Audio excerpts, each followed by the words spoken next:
Pusit! Anong tawag sa maliit na pusit? Hindi ko alam. So, kain tayo guys. Hindi daw siya magra-rice, ako lang magra-rice. Dahil Dahil daw ako siya guys kasi nung malaking muscle ko. Oh. Shoutout sa sponsor ng aking damit. So, itong pusit na to guys, galing to sa Pinas. Ayan siya guys. Ayan. Crispy. Ngayon ganyan ako marunong kumain. Come. Dahil daw siya. Hanggang kaya lang kaya. Yun yung sikreto namin. What? Yung tumataba. Sa abroad kasi guys, nakapagod. So, ano ba lang, ang magbibigay ng saya sa'yo is asawa.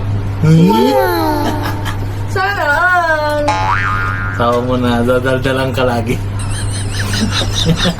May question and answer tayo guys. May mga tanong ako sa kanya. So, malaman. Ako na yung presyo ko sa'yo.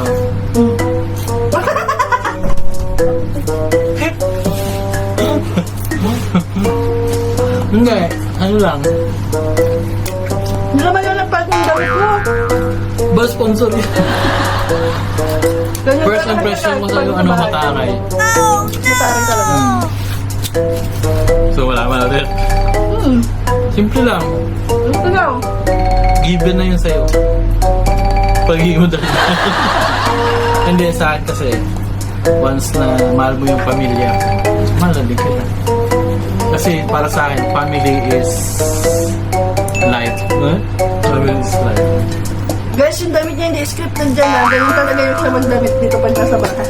Masarap kasi sa pakiramdam. Memory. Siyempre, nung una kitang nakilala. Pumunta tayo sa Villaggio. Kasi guys, unang pagkita kasi namin guys, pumunta kami ng Villaggio. So, yun yung first banding namin. Appreciate. Yun nga, yung giver ka. Kasi sabi nga nila, the more you give, the more you receive. Tama. Tapos especially pagdating sa pamilya kasi, once na hindi ka na dadamot, ibabalik sa'yo. Kasi yun kasi yung nasa mindset. Kung alam mo naman na kayo para sa isa't isa, bakit? Diba? Bakit naman kailangan mo magdamot? Yung kakaano mo, kabungan mo sa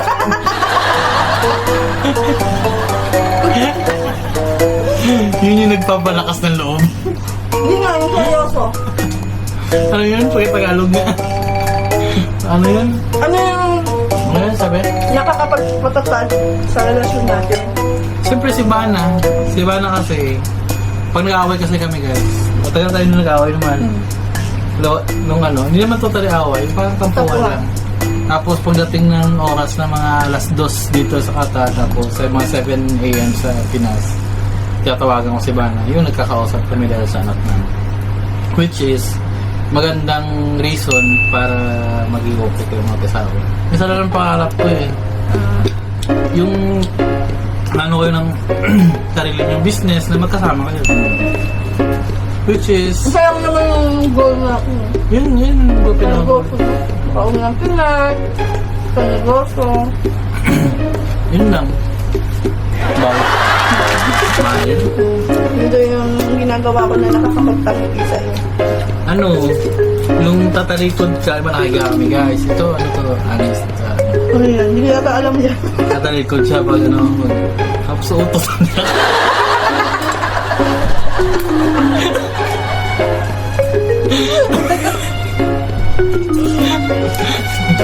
Ayun ba, tulog na kami. Tulikod yun guys, tapos gano'n siya nakabot. Yung wala moto. Ayun, tuwan-tuwa na ako no. Naamoy yung moto. Hindi yan siya nagagalit. Sabi lang na, umutot ka?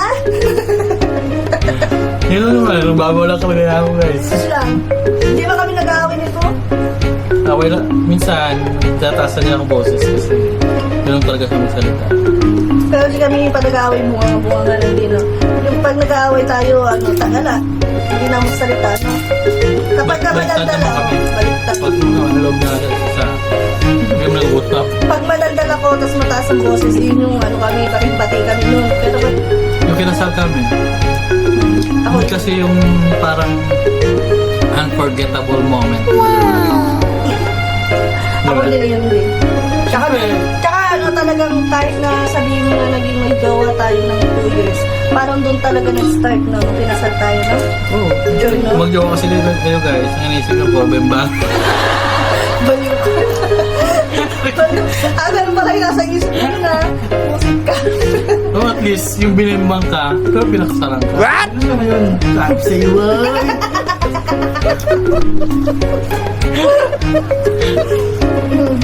Last question. What message would you give to our future selves? Stay strong. Ako din. Stay strong and stay humble. Tsaka stay in love with each other. Kaya nga stay strong eh. Hindi, yung stay strong, kailangan maging nandun pa rin yung in love pa rin tayo sa isa't isa. Iba yung maging matatag ka, kailangan andun pa rin yung parang, alam mo yun, yung parang lagi tayong bagong mag-jowa. Yung in love ka, excited ka makita, ganun. Ayun guys.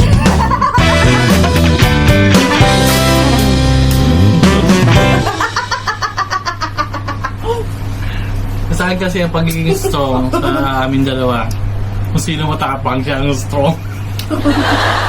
5 years na tayong kasal, tama na 5 years na kasal. Hindi ko siya masabi.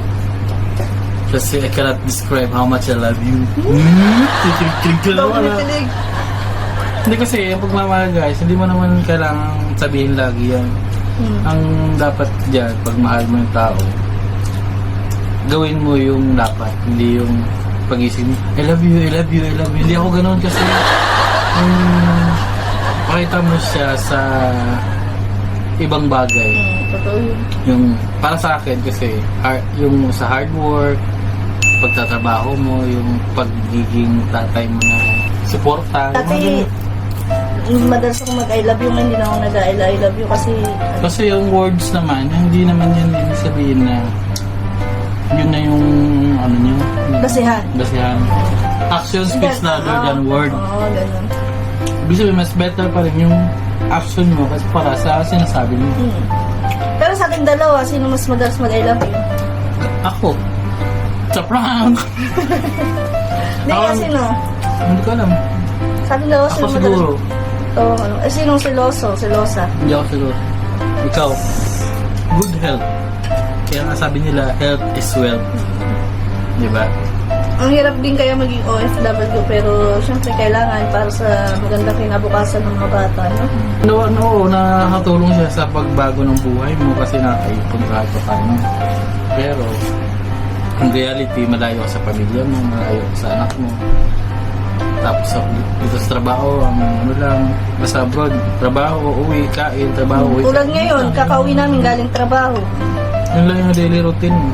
Yung sa kadalasan kasi yung nakikita nila sa abroad, yung mga outings ng mga OFW, which is nangyayari yun once in a month, twice in a month, kasi hindi naman pwedeng ganun. Kumbaga, treat na lang nila yung sa sarili nila kada sa akin. Yun lang. Tsaka hindi nga kami lumalabas dito madalas kung hindi nga kami nag-vlog, no?